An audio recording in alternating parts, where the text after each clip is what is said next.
Iran और पाकिस्तान इस साल की शुरुआत तक तो वो एक दूसरे पर मिसाइल बरसा रहे थे, साथ ही एयर स्ट्राइक भी कर रहे थे, लेकिन इतने महज कुछ महीनों के अंदर ऐसा क्या हो गया कि अब ईरान और पाकिस्तान दोनों गलबैयाँ करने में जुटे हुए हैं, अपनी दोस्ती को बढ़ाने में लगे हुए हैं। ईरान के राष्ट्रपति इब्राहिम रईसी पाकिस्तान के 3 दिन के दौरे पर है और इस दौरे को बहुत ज़्यादा फोकस करके देखा जा रहा है दुनिया के तमाम देशों की तरफ से। उसके पीछे कई सारे ऐसे सवाल हैं जो कि अब आने वाले दिनों में जिसका जवाब पाकिस्तान को भी देना पड़ेगा और उसका जवाब ईरान को भी देना पड़ेगा, क्योंकि ईरान के साथ जिसने दोस्ती बढ़ाई उसके ऊपर प्रतिबंध लगना तय है। लेकिन ऐसा क्या हुआ कि ईरान को पाकिस्तान जाना पड़ा? ईरान के राष्ट्रपति पाकिस्तान के दौरे पर जाते हैं।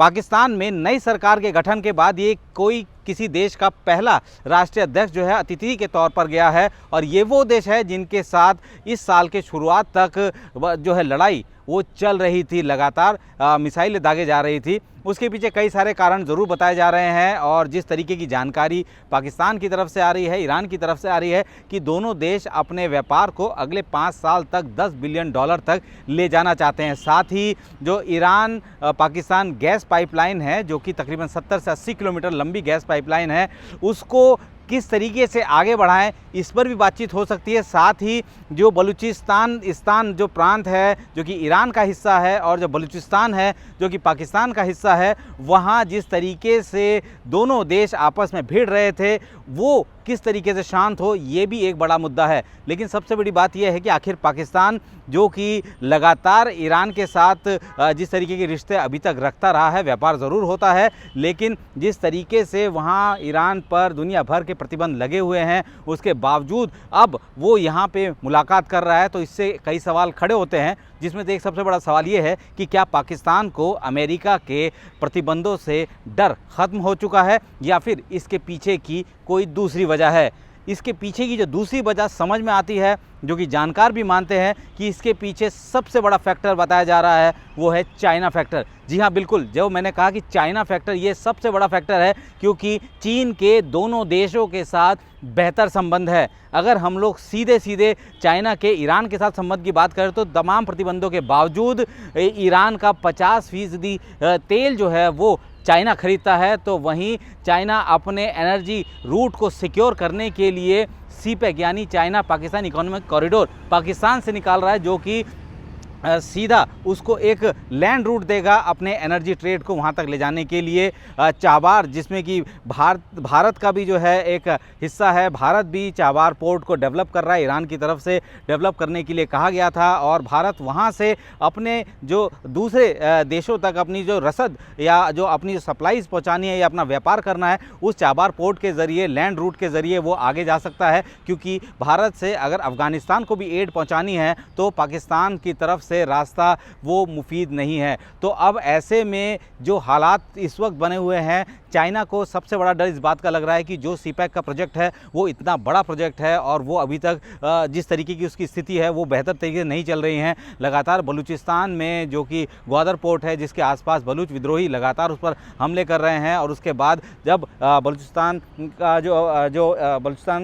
उसका जो हिस्सा जो ईरान के पास है, सिस्तान बलूचिस्तान, वहाँ जो है लगातार टेंशन बढ़ी रहती है। तो ऐसे में कोशिश यही है कि दोनों देशों के बीच में ऐसा सुलह कराया जाए कि यहाँ पे शांति हो जाए और उसके अपने प्रोजेक्ट जो है वो कंटिन्यू होते रहें। साथ ही ईरान का इसके पीछे सबसे बड़ा रीज़न ये भी माना जाता है कि ईरान बिल्कुल नहीं चाहता, क्योंकि अभी ईरान ने जिस तरीके का अटैक इजराइल के ऊपर किया, उसके बाद जो इजराइल का पलटवार था उसको अभी तक किसी ने ओन नहीं किया, ख़ास तौर पे कि इजराइल तक ने उसको ओन नहीं किया। तो ऐसे में उसको अभी भी ये लग रहा है, ईरान को इस बात का डर है कि हो सकता है कि किसी दूसरे सरप्राइजिंग एलिमेंट के ज़रिए ईरान पर इजराइल पलटवार कर सकता है। हालांकि इजराइल लगातार उन सारे टेररिस्ट ऑर्गेनाइजेशन मॉड्यूल को जिसको कि ईरान सपोर्ट करता है, चाहे लेबनान में हिजबुल्लाह की बात करें, उन पर लगातार ताबड़तोड़ जो है वो हमले कर रहा है। तो ऐसे में अब सवाल यही उठता है कि क्या चाइना एक ऐसे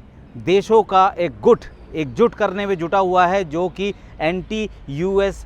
सोच रखता है या एंटी यूएस देशों का एक गुट बनाने की कोशिश कर रहा है, ताकि उसको आसानी से उस पर प्रेशर बिल्डअप किया जा सके, क्योंकि बहुत लंबी फहरिस्त है उस सैंक्शन की, जो कि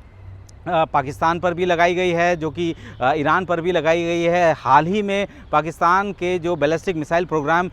में शामिल ऐसे जो देश है, खासतौर पर चाइना की जो कंपनीज़ हैं, जो कि उनको वो इक्विपमेंट वो सारी चीज़ें मुहैया कराते, उनको भी जो है ब्लैकलिस्ट कर दिया गया है, उसको पर भी सैंक्शन लगा दिया गया है। तो अब ऐसे में अमेरिका के अगेंस्ट एक ऐसी ताकत, ऐसे देशों को एकजुट करने के लिए कहीं ये चाइना का एक मास्टर प्लान तो नहीं है, और यही वजह है कि वो ऐसे देश जो कि ईरान की बात करें, जो कि अभी भी जंग लड़ रहा है, अभी भी उसको इस बात का डर है कि हो सकता है कि ये जो एस्केलेशन जो जो ईरान और इजराइल के बीच में शुरू हुआ है, जो कि अभी भी जारी है, छुटपुट छद्म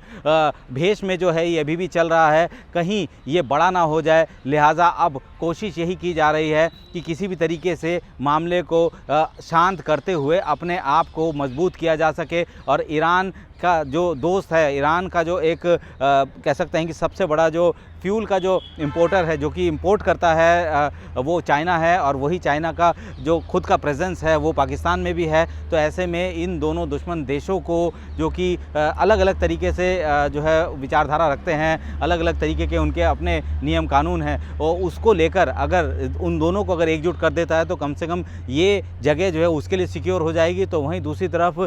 ईरान भी नहीं चाहता कि यहाँ पाकिस्तान के साथ वो भिड़ कर वो उसका फोकस जो है उधर से डाइवर्ट हो, और यही वजह है कि अब इस तरीके का दौरा शुरू हुआ, और 3 दिन के इस दौरे में वो प्रधानमंत्री से भी मिले, सेना प्रमुख से भी मिले, और राष्ट्रपति से भी मिले। तो अब ये साफ हो गया है कि ईरान पाकिस्तान के बीच की जो दुश्मनी जो है वो दोस्ती में जो तब्दील हो रही है, उसके पीछे आखिर वजह क्या है। उसके पीछे हो सकता है कि चाइना एक बहुत बड़ी वजह है, जिसकी वजह से ये सारी चीज़ें डेवलप हो रही हैं, एकजुट करने की कोशिश की जा रही है। लेकिन सबसे बड़ा सवाल है कि क्या पाकिस्तान को डर ख़त्म हो गया है। पाकिस्तान पर भी जो है सैंक्शन लगाए गए हैं, अमेरिकी सैंक्शन बहुत ज़्यादा जो है कठोर सैंक्शन होते हैं। ईरान के ऊपर काफ़ी दशकों से ये सैंक्शन लगे हुए हैं, जिसकी वजह से उसकी जो आर्थिक स्थिति है वो उस लिहाज से नहीं चल पाई, उस लिहाज से नहीं बढ़ पाई जिस लिहाज से बढ़नी चाहिए थी। और अब वो जिस तरीके से युद्ध के मुहाने पे खड़ा हुआ है,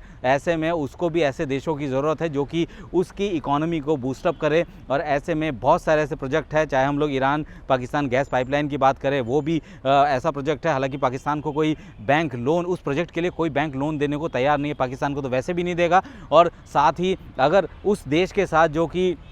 पहले ही अमेरिका के प्रतिबंध को झेल रहा है, उसके पास भी जो है इंटरनेशनल बैंक की तरफ से किसी भी तरीके कोई फंडिंग नहीं होगा, तो ऐसे में एक बीच का रास्ता निकालने की कोशिश ज़रूर कर रहे होंगे कि क्या ये जो gas Iran Pakistan gas pipeline है, कहीं इसको फंड करने के लिए आने वाले दिनों में अगर चाइना अगर आगे आता है तो ये चौंकने वाली बात बिल्कुल नहीं होनी चाहिए, क्योंकि एक छोटा सा एक समूह तैयार करने की कोशिश की जा रही है जिसको आगे से चाइना लीड कर रहा है। क्योंकि चाइना का सबसे बड़ा प्रोजेक्ट जो है BRI project, belt road initiative, वो उसके ज़रिए पूरे इलाके में अपने आप को फैलाना चाहता है। और उसी के चलते जो है, हालांकि ईरान ने अभी तक उस बेल्ट इनिशिएटिव रोड जो है BRI जो प्रोजेक्ट है बेल्ट रोड इनिशिएटिव, उसमें अपने हिस्सेदारी नहीं दी है। और यही वजह है कि हो सकता है कि आने वाले दिनों में ईरान भी उसका हिस्सा बने। लेकिन अभी जो मौजूदा हालात ये है कि ईरान के ऊपर दुनिया भर के सैंक्शन लगे हुए हैं, वो युद्ध के मुहाने पे खड़ा है, उसके ऊपर इस बात का भी दबाव है कि किसी भी तरीके से पाकिस्तान के साथ रिश्ते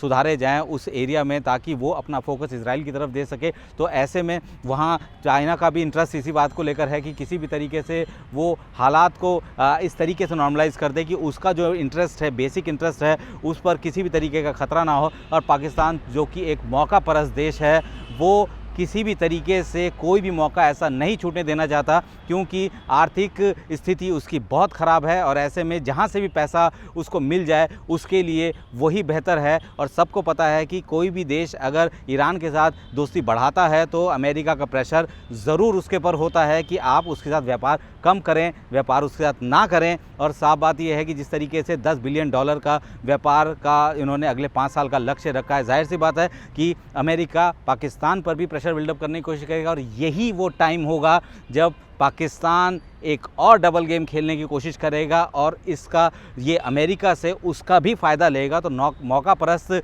पाकिस्तान, जो कि हमेशा उस मौके की तलाश में रहता है कि किसी भी तरीके से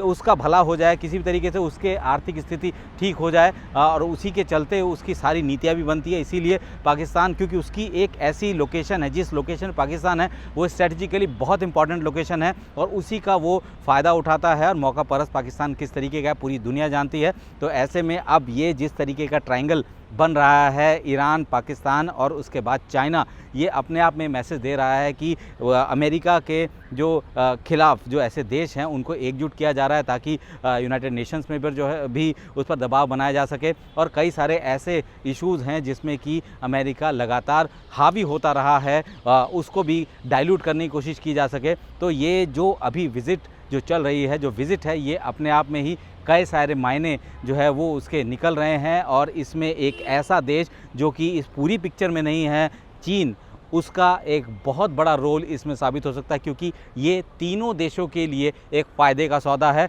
और कह सकते हैं कि एक तीर से कई सारे देश अपने निशाने को साधने में लगे हुए हैं।